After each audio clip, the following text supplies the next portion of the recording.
ছোট্ট একটি কুঁড়ে ঘরে বাস করত নীলি টুনি ও তার মেয়ে রানী টুনি। রানী টুনিকে তার মা বাড়ির সব কাজ শেখাতো, কারণ রানী টুনির এবার বিয়ে দিতে হবে। রানী টুনির বাবা নেই, তাই রানী টুনির বিয়ের দায়িত্ব তার মাকেই নিতে হবে। মা, আমি বাগানে যে সবজি গাছ চাষ করেছি তাতে কিছু সবজি হয়েছে, তোমায় কাল সবজি তুলে দেব, তুমি রান্না করো। ঠিক আছে, এখন খেয়ে নিবি, আয়।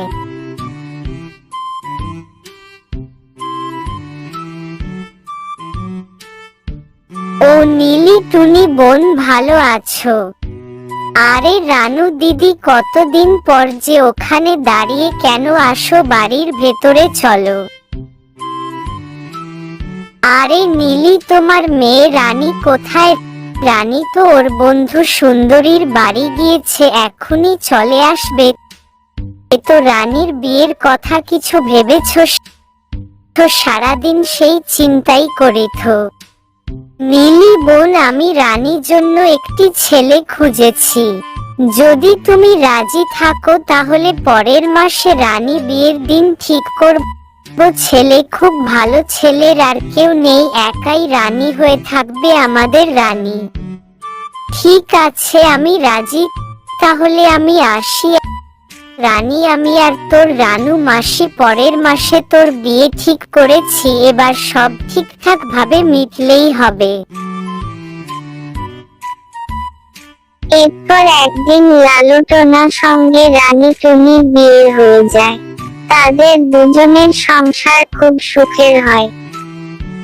হঠাৎ একদিন সকালে, আরে কেউ ডাকছে মনে হচ্ছে, যাই দেখি তো। আরে টোনা, তোমার কি হয়েছে?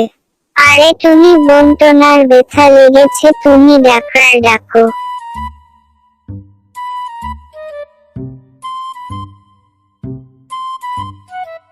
কিছুদিন সময় লাগবে, কিন্তু টোনা ঠিক হয়ে যাবে, আর কোনো কাজ করলে হবে না, বিশ্রাম নিতে হবে।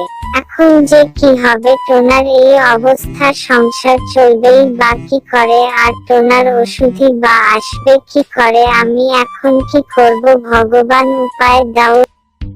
ও রানী, অত চিন্তা করো না, সব ঠিক হয়ে যাবে, কিন্তু তোমার শরীর সারিয়ে তুলতে হবে। রানীর মাথায় একটা বুদ্ধি এলো। আগে সে অল্প সবজি চাষ করে তার মাকে সংসারে সাহায্য করত, ঠিক এখন সে অনেক সবজি চাষ করে তার নিজের সংসার চালাবে।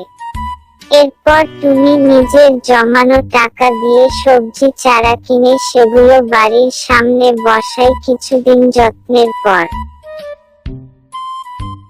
বাহ, বেশ অল্প সময়েই অনেক সবজি হয়েছে, এবার এগুলো বিক্রি করে আমাদের সংসার এবং টোনার শরীর দুটোই ঠিক করব। কিছুদিন পর সব ঠিক হয়ে যায় এবং সুখে দিন কাটতে লাগলো তারা।